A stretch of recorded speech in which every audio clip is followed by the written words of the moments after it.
we are going to be talking about how it is you can avoid, that means stop getting scammed. So they should not be charging you to take your money out. They are investing that money somewhere else and they're probably making 10, 15, 20% per year. They understand the fact that something unfortunate's happened. They've been a part of something that turned out to be a scam because it's not always obvious. How do you what's the process you go on to start investigating whether or not it is a scam, if it is real? I'm asking you so you can share some tips of how people can stay safe. Because they can still learn everything that they would need to stay safe, and even if they don't move forwards, at least they've got that and it will stop them being scammed in the future. Yeah.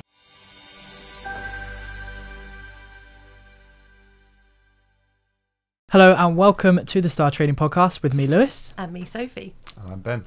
And today we are going to be talking about how it is you can avoid, that means stop getting scammed. That's what we're talking about today. Very important. Yes, very important. And we're joined by Ben, who's become somewhat of a bit of a specialist because of all the conversations he has. So tell us a little bit about you, Ben, how you got involved with STARTrading, what your role is now. Just let us know a bit about you. Yeah, cool. It's a great question. So I'm Ben. I am the membership specialist at STARTrading. So effectively my job is to take everyone that comes to us for the first time and help them through the journey. So be that the masterclass, Forex and 5, and then eventually mentorship, and just make sure they've got all the information that they need to make the right choice. Amazing. We're all about people making informed decisions, not only with their trading, but the decision to actually start trading as well. Definitely. So yeah, love it. Yeah. So today we're talking about scams. So have you come across people who have been scammed before? Yes. In short, Plain and simple. podcast over. Yes. A lot of people? Yeah, unfortunately it's far too many. Luckily a lot of the people I speak to have a really, really great mindset towards it. So they understand the fact that something unfortunate's happened. They've been a part of something that turned out to be a scam because it's not always obvious. And they've moved towards us, and we can provide the right information to keep them safe. I've had a couple of conversations this week even with people who have, one who didn't know that she was being scammed, and one that has been scammed but is in slight denial about it, unfortunately. Tell me about the one who didn't know she was being scammed. So when you are presented with someone who you're talking to and you're getting a bit of an inclination that maybe there's something not quite kosher about what they're telling me, how do you what's the process you go on to start investigating whether or not it is a scam, if it is real, and I'm asking you so you can share some tips of how people can stay safe. Yeah, cool. So this lady in particular, really, really lovely woman, she had booked a mentorship application call with me. She booked it on a Sunday, so we don't generally work on a Sunday, but I just happened to open up her booking list.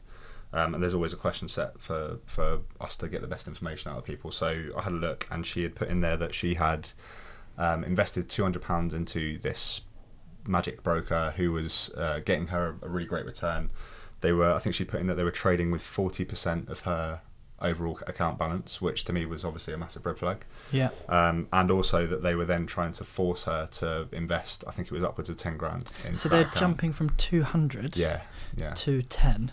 Well, first of all, I'm glad from my perspective that she only put in 200 to begin with, because at least you can give a little trial. I mean, I've got so many things to say, but I'll save them for now. Yeah. I think the more important to me when I saw that come through, again, I don't usually message people on a Sunday, but I thought she's indecisive. She doesn't quite know what's going on. She already mentioned in there that she felt a little bit uncomfortable talking to whoever she was talking to from that company. So I dropped a message on WhatsApp, and I just said, look, wanted to reach out, seeing what you put in your call booking. So it's important to me to make sure that you're safe with this, because 10 grand's a lot of money. So I said, right, hold off. Send me the information of the broker or the company that you're looking into, and I'll have a quick look. Went on their website, and this helps with the first steps that people can use to not be scammed. If it is a broker that you're getting involved with, the first thing that's on their page is they guarantee you results, which is not possible. Yeah. And then the other thing is actually illegal. Yeah. Well, there you go. And the other thing is to look for where they're regulated and who they're regulated by. So we only ever suggest brokers that are regulated by the FCA. That way people are protected to a certain amount in the UK when they're trading. This one was registered in Cyprus, had no FCA regulation, had nothing to do with the UK company. There was no company's house number. There was absolutely nothing. So I sent her the information that I had found. I'm very careful when I send it over. I don't want to just send it in a way of, you're being scammed, stop now. I will send facts. So here's what I've found. she made an informed decision to not do that, and then we had a call on Thank Tuesday. God. Yeah. She was obviously very thankful. I'd kind of suggested to her, I was like, look, do what you can, try and pull that 200 you've already invested out. But I just want to manage your expectations. The likelihood is you're not going to get it, because this is how these companies work. They'll get you to put as much into it as possible, and then when it comes to withdrawing, they'll be like, oh, sorry, no, we're having technical issues, and then they'll disappear. So. Yeah. Or my favourite one that they do is they will charge you an admin fee to get your money out. If they're FCA regulated and you've got your money in there, and by the way, if they are legit, they're making money off of your money. Let's not beat around the bush with that. If they're not legit, they're still making money off of your money. Well, the money they're making is your money. So they should not be charging you to take your money out. FCA regulated brokers are basically like bank accounts, so you can withdraw your money for free. You shouldn't have to jump through a load of hoops. So on that point, if anybody is out there who has invested their money with somebody else who's trading on their behalf, first of all, number one, red flag. Second of all, ask them to withdraw some of your money and see what happens. And I would actually withdraw all of the money you've got in there, whether that's £200, whether that's £200,000, ask to withdraw all of it and see what roadblocks they put in your way. Because if they're putting roadblocks in your way to take out that money, and there's a difference between just asking the question, how come you want to do that? Anybody would ask that question. But if you then give them a reason to say, I want to do something else with it, don't tell them you're just testing them. That's of course not what you do. You take it out and then you see how many roadblocks are in the way, and if it's even possible. If it's not possible to get your money out, 9 times out of 10, 99 times out of 100, you've probably been scammed, unfortunately. Wow. So So they're saying, give us 200 quid and we'll start trading on your behalf, and we'll make 40%. And will they then give you back that 40% and pretend? No, and so generally what they more? do, and these companies are really specialised, they're very smart at what they do. They target a certain type of person, and this may be a person who has a small amount of money, or maybe they're incredibly busy, or maybe they've just had some sort of traumatic event in their life, or whatever it is, they'll play on emotions. And what they'll do is they'll entice you in with a small amount of money, and they'll say, look, this is like no risk to you, it's £200, we'll demonstrate what we can do with your money, and then if you want to reinvest more, you absolutely can. And the reality is, at that point, if they're showing you great returns that they've been supposedly guaranteeing, if it's not in your personal bank account, it's just numbers on a screen. It doesn't count. So that's why I say get your money out. If you've given them £200 and next week it's worth 300, take that money out. See if it's real. But is there any people who actually do that legitimately? There are people you can give your money to legitimately. They will not be giving you that amount of return, because if they're doing it legitimately, they have to do it safe, they have to do it through FCA regulation, so you will not get that level of return. So the best way to get the best return is doing it yourself. So even if you put your money into a very well respected hedge fund or something like that, you're maybe getting 10%, maybe getting 15%, maybe getting 20% per year. That's what happens in reality if you give your money to somebody else. That's like the top end is like 20%. And with that 20% will come very heavy fees because they're performing so well. So you don't actually get a kept 20%. Your money may grow 20%, you'll lose 5% of that at least to fees anyway. So barely any hedge funds have ever beaten just a standard index fund, long term, right? they never do. So you're still better off doing that yourself anyway. If you actually want decent returns from your trading, please do not be one of these people who is lazy, and I'm saying this in love, don't be a lazy person that's giving your money away to somebody else to trade for you. You've got no empowerment, you've got no skill set, you've got no knowledge really of what's being done. You have to learn to do this for yourselves. And if you're giving your money to the bank or the hedge fund, they are making money off your money regardless of if you make money or not. That is ultimately a scam in and of itself. And this is why I hate savings accounts. I absolutely hate them, because you put your money into a bank. What do they do with it? Invest it. Do you think your money just sits in a bank account and magically is making more money? That is not the real world. That's not how this happens. This is not how money works. Like, people do need to wake up and realize if you put your money in the bank, they are taking that money, they are investing that money somewhere else, and they're probably making 10, 15, 20% per year. And what are they giving you? Nothing. And if 1, 2, if you're lucky. If you're lucky. And if they are actually putting that on their trading desk, guess how much they're making? Probably close to 100% a year with your money. So what are you doing? giving your money to the bank for a pathetic return when you just need to spend an hour a day for the first few months learning what to do, and then 30 minutes a day for the rest of your life, which is not a lot of time, let's be honest. You can be way outperforming the bank, not get scammed, not get screwed over, full control over your own money. I don't understand why people don't do it. Yeah. Can you tell we've opened up a can of worms? It frustrates me though, and I get it, like I really do get it, and that's why I say it in love. Like, I get why people are desperate to make more money, because society is set up in such a horrendous way that we all need money to survive, and jobs do not pay the bills. They don't. They definitely don't pay the bills in terms of the lifestyle that we're all told we should be aiming for and wanting. So what option do we have? So people get desperate. They know that, especially when they get to a certain point in life, they're looking into the future and like, oh my goodness, do I really want to work until the point of retirement? And the government are talking about increasing the retirement age now to like 75 or whatever. Are you mad? I can barely lift up a brick right now. Can you imagine I was doing manual labour? Can you imagine I was a plumber? Can you imagine I was an electrician? I would not be happy, I'll tell you that for free. So I just don't understand why people don't do something, and when they do realise they need to do something, they can feel like it's too late, and so they feel like they're only left with these options, which that's where the scam artists come in. And one of the things we say very, very clearly at STARTrading is we do not touch your money. Yes, people invest in their education in themselves and we therefore teach them, but we never touch their investment money. So we never touch their accounts. We've got no access, no ownership, no nothing over their own trading account. That's completely them. And the second you give someone access to that money, it's a red flag. Massive red flag. 100%. Yeah. Super scammy. So Very. What's she going to do? Well, she's stopped. She's not going to invest with those people, luckily. She's joining us for Forex and 5 next week, which is where kind of our process starts, kind of, which is a really good introduction to what we do. And if it's a great fit for her, then she'll move forward with a mentorship. Yeah. So if she puts that 10 grand into a trading account by herself, Yeah. she should go back and listen to our compound interest. Yeah.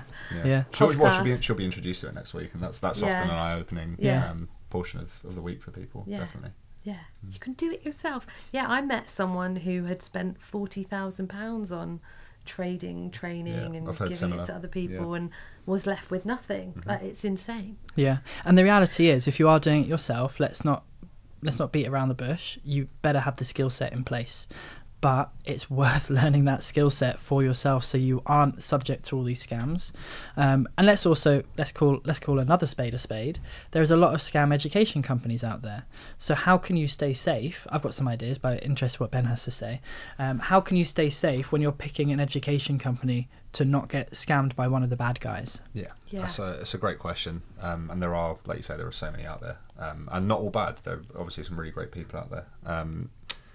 My number one, I mean, if I was someone who was coming towards a company for the first time, I'd look for FaceTime. So can I actually speak to someone either in person or over Zoom, more than likely? How open are they to sharing more about the company and results and et cetera, et cetera? That's another one. And also opening up the community a little bit. So having some sort of way that these people can get a taste of what you do. Maybe talk to some students during the week with testimonials and stuff like that. But having an open and honest environment where they can ask questions and meet the entire team. Luckily we have that process, and it's a really good one. It's a really positive one, even if people don't move forward with us, because they can still learn everything that they would need to stay safe. And even if they don't move forwards, at least they've got that, and it will stop them being scammed in the future. Yeah, they've got that foundation. But openness and honesty, I think, is the key for this. Because it's really important to us that the people get to know us. I think the FaceTime thing you've said is really important. And we're talking probably Zoom, because we've got students all over the world. They're not going to fly over to come to my house and say hello, unless it's our summer party, and then they will come to my house. Also, that's a good thing. Like, will they let you turn up to their house for a summer party and a barbecue? So I'm thinking about getting an inflatable this year. I don't know what one, but we'll see. What, like a bouncy castle? Yeah, like a bouncy castle, yeah. But I'm going to have people sign disclaimers, aren't I, if I do that? Especially if they're having a drink. Could become messy. Anyway, FaceTime is really, really important. And the reason I say this is, as we all know, my Instagram is often cloned, often copied, and the scam artists are using my good reputation, because we've never scammed anyone ever, never will, but they're using that good reputation of 10 years to scam my followers out of money. And I know of one person who ended up investing in one of these "we'll do it for you" type things, about £70,000, thinking it was me. Oh my goodness. And it wasn't. The only reason we both found out this was happening is because I was at dinner with a mutual friend, took a picture and sent it to him. He went, "Oh, can you tell Lewis that I want to take my money out of that thing, but it's proving really tricky?" I was like, "What are you on about? I don't know what you're talking about." So we realised he'd basically been scammed by someone pretending to be me. Why, on this good planet, you would give over £70,000 without having a Zoom conversation at minimum is beyond me.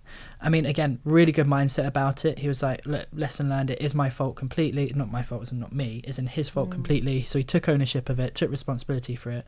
But it's like, even if you invested into our highest package, training package, a mentorship package, that's nowhere near 70,000. Nowhere near. And then you would have had all this money, like another £50,000 that you could have put into your trading account and made an absolute killing. What have you done? Like, it's so frustrating that people just so want in the fitness industry, it's the magic pill, right, which is going to make you lose all this weight straight away overnight. In trading, it's, oh, someone's going to do it for me and it's going to make me $1 million. Oh, they've got an AI algorithmic robot that's going to do everything and I don't need to do a single thing. Yeah. I could not point out, after 10 years, one single person I've actually met who's made money from copy trading, signal services, AI robot trading. Not one single person in 10 years, and I've been around the block. The only people who make money from them are, guess who? The people selling them. Yeah. Absolutely. Yeah. Those are the only people that make money from it. So stop buying into the bull. I was going to swear there. Stop buying into the bull. Realise the only way to safely make money consistently for the rest of your life with exceptional returns is to take ownership and do it for yourself. So learn the skill set from someone reputable and go and kill it. That's what you need to do. Absolutely. Well said. Very. Yeah. Lewis for president. There you go. So have you had any other scams recently? Yeah, they're often kind of the same as the one I've just explained. I had actually a conversation with a guy today, unfortunately, who is still in two minds as to whether he is currently being scammed. Okay. He's invested a significant amount of money with a company a company abroad, who has basically told him, one, that they'll guarantee him a weekly return. Can't do that. And two, that they'll charge him an admin fee on. So both red flags that we just talked about, unfortunately. Yeah. He's invested a significant amount of money with these people. So I think like from tens of thousands. Yeah, definitely, maybe even a little bit more. But he's at a point where, understandably, he's probably in a little bit of denial about it, as I'm sure a lot of people probably would be. But I think at the point that he's more looking into the future. So he's also joining us on Forex and 5. So he will be going through that process of learning what we do. He's recently moved to the UK, so he's really keen to start generating some tax-free income in the UK, which is what we do. Yeah. But with that company, he's invested a significant amount of money and continues to invest. But now somehow that company has magically been shut down by the government. Whether that is true or not, or whether that is the company just saying that they have been shut down and unfortunately we can't return funds because we haven't got access to our accounts. What? So this is, and I'm in my position. I'm quite delicate as to how I deal with these because I don't know how this person feels really about this situation. So it's super important to me that I'm not kind of dismissive or go into it saying, oh well, you've been scammed, say goodbye to that money, all of that. I take a very kind of methodical approach to it. I will say, it's like, look, there's some red flags here, let me list them off for you. Obviously I can't tell you definitively, but here's what I think. So I'll tell them what I want to say, and then it is unfortunately up to them to then deal with it. I have no control over it, unfortunately. However, what I can do is take him positively through the steps with us, so he can, one, educate himself and learn how to do it for himself, and two, get to meet the entire team. I mean, during that week, he's going to meet myself multiple times, Lewis, Josh, some of the students as well, and he'll get a chance to really see what we're about, and why we get the results that we do. Yeah. But yeah, so like, terrible situation to be in. Not 100% sure whether he's being scammed or not, but is definitely in some denial as to what's actually going on with that company. I think even if you've ended up being scammed and that leads you to something which is good, then it's a really nice mindset thing to be like, okay, yeah, that was terrible, it was a lesson learned, but if I actually master this trading thing properly and the way we do that is the STARTrading method. If I actually master this properly with this method, it doesn't really matter how much I've lost, because I can recover it by trading in a fairly short period of time. Yeah. If I do it correctly. The only problem with that is sometimes when we've had people come into STARTrading who have been scammed out of significant sums of money, they sometimes haven't fully shifted their mindset, and so there's an element of desperation, and that does not help you become a successful trader. So you really do have to park the experience and start learning afresh. And I think when we're talking about scams, it's very natural for people to feel quite scared, but there is some very clear steps you can take to avoid that happening, like we've talked about. So number one, get FaceTime with the company. Number two, get around that company a bit more, just check them out. Number three, check reviews. The amount of people who I've met who've been scammed and then they check out the company and realise there's a load of reviews saying they're a scam. So do the review check first. Number four, don't give your money to somebody else to trade for you, especially if they're not FCA regulated. You can check if they're regulated by going to their website. Legally on their website, they have to have their registered address, their company number, and where they're regulated from. If you don't have that on their website, it's an automatic no-go. I mean, we get approached as STARTrading quite often by brokers, and we had one the other day, didn't we, Ben? Did, yeah. And he said, oh, we're interested in partnering with you, and we'd give you a commission, blah, blah, blah, blah, blah, all that lovely stuff. At the moment, we get no commission from any of our brokers that we recommend. And I said, first of all, I just messaged back very bluntly, are you FCA regulated? The answer was no. I went, then it's a no-go for us. Like, straight away, categorical no. Even if they are nice guys and legit and whatever, and they're in the process of becoming FCA regulated, I am not going to expose my students to an organisation which is not FCA regulated. Because if they are FCA regulated, then my students' money is ring-fenced in that account by up to £80,000. That's £80,000 that's protected. If they are not FCA regulated, the level of protection is zero. So I'd rather give my students that level of protection and keep them safe. So yeah, we are very, very strict on that. Very, very strict on that. That's good. Yeah. Yeah. So there's definitely, it can sound scary. There's definitely ways to stay safer. If you follow those processes to stay safe, you're never going to be scammed. You will be fine. Yeah, agreed. Cool. Talk to Ben. Talk to Ben. Talk to Ben. There we go. Yeah. And if you have been scammed out there, then I'm going to do a piece to camera. If you have been scammed out there, please do not feel bad about it. It's not your fault. In the sense of, these people are scam artists. They are trained to do what they do. It's not nice. Please do not feel bad about it. Yes, you've probably fallen foul of wanting to make money easily and quickly. Treat it as a lesson learned. I've been scammed in the past. My family have been scammed in the past. It is a horrible thing, and it makes us feel terrible. But you shouldn't feel terrible. They should feel terrible. So take ownership of it, take responsibility for it, move on, and figure out a way that you can recoup that by trading the safe and the profitable way with STARTrading. There we go. Beautifully said. Thank you very much. So, yeah. Snack time? Should we have a snack? I think it's time for a snack. Okay, I'm going to give you a snack. I've been eagerly anticipating the snack point. Every time I listen to a podcast, I'm salivate at the time ready? When you bring the snack out. I'm ready. Here we go. Interesting. Oh! Right, surprise straight away, 10, because I don't even know what I'm looking at right now.